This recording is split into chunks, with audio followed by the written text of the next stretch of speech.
Hello! Yo!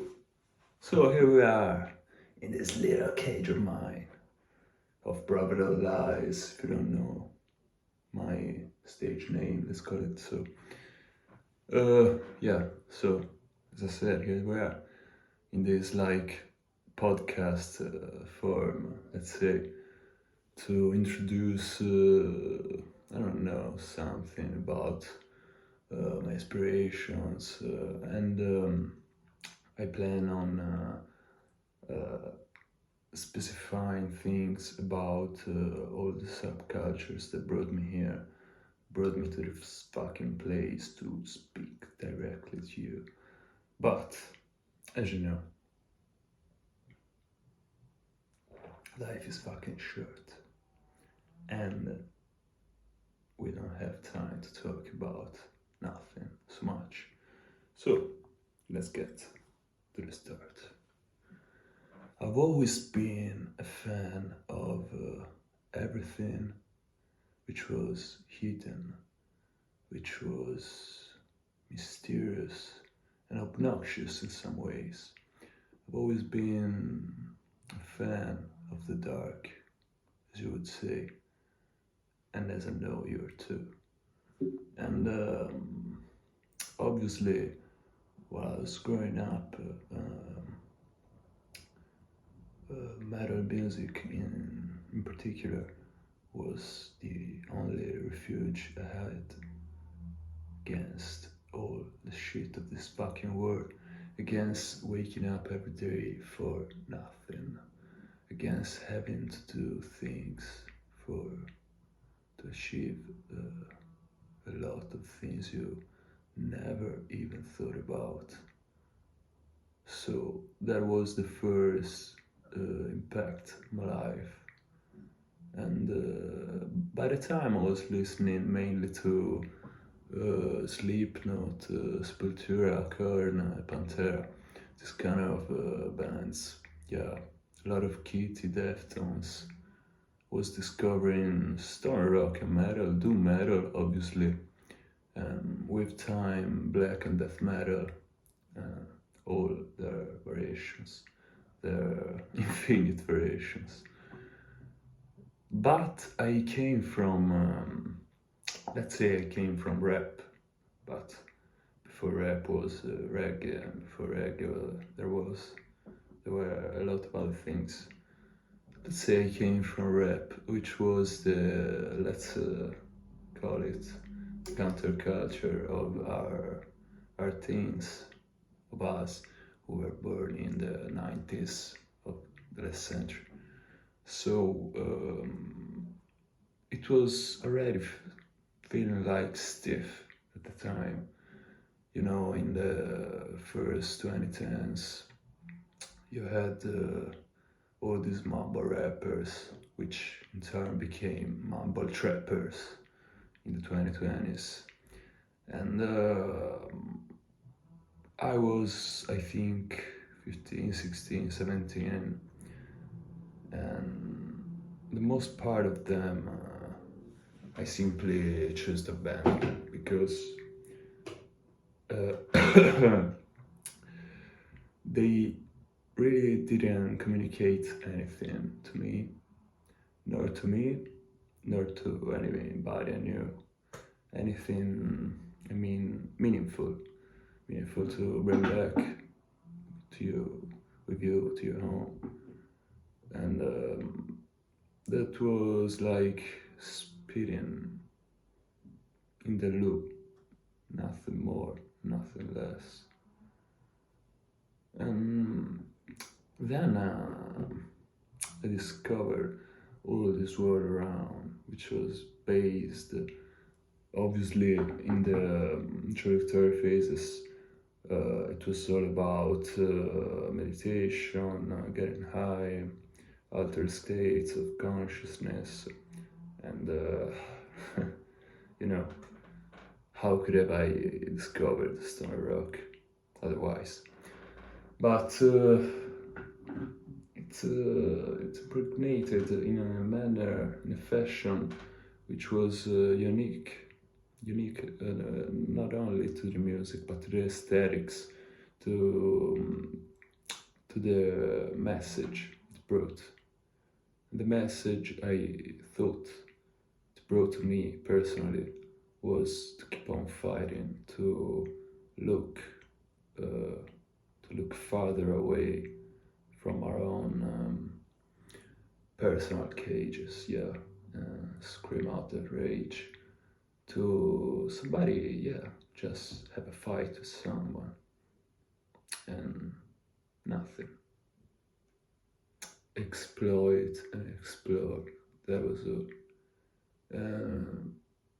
Music was for me initially something to gain that kind of escape, as was poetry beforehand. But it fastly grew into the opposite of this. I mean, in the first times, I was trying to escape through listening or making music. But as time went on, I I had developed my skills to a certain level. I understood the power it had, a power that I now think poetry in its actual form still lacks of. And that power is the immediate communication skill you got from just singing a song, just taking your fucking guitar and saying what you have to, with not too many images, not too many rhetorical figures, or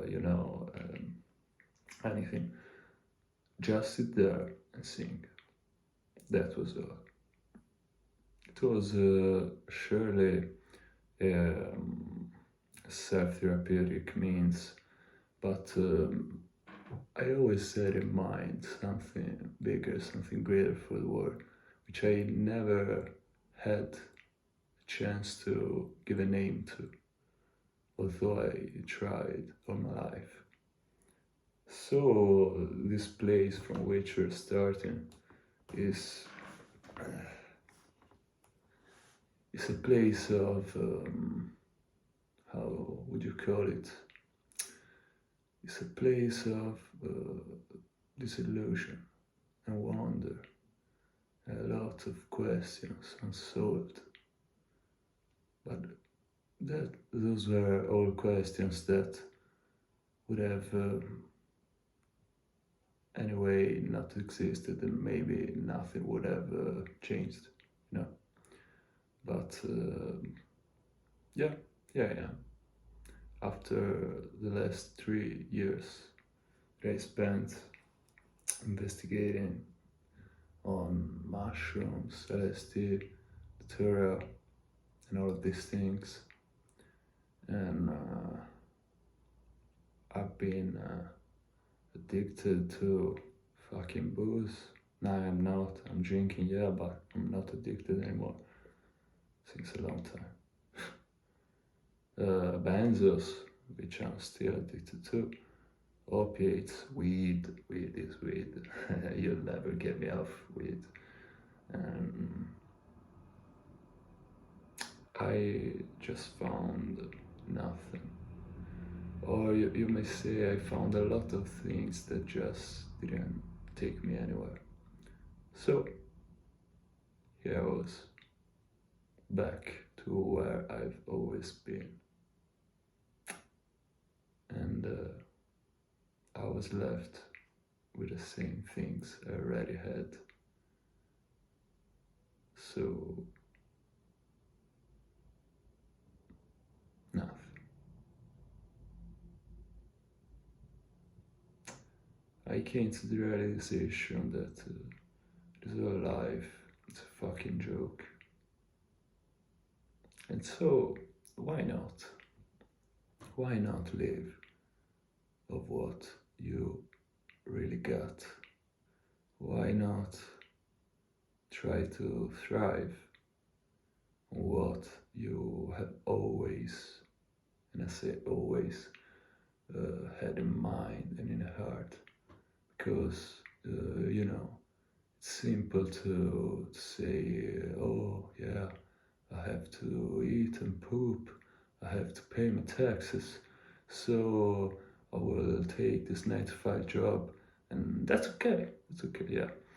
But and it's not easy in the sense that you have to maintain it as everything in this fucking world, but it's easier because you get paid, you know. You got a house, you got things, you can move, you can get out and do your things, but I can't. You see, you maybe think I'm a content creator, so content creator. No, I'm an artist. I'm not. I've never been a content creator. Although I create content, yeah, but I create content for some fucking reasons. I don't create content to fill your attention span, to just keep you entertained in nothing.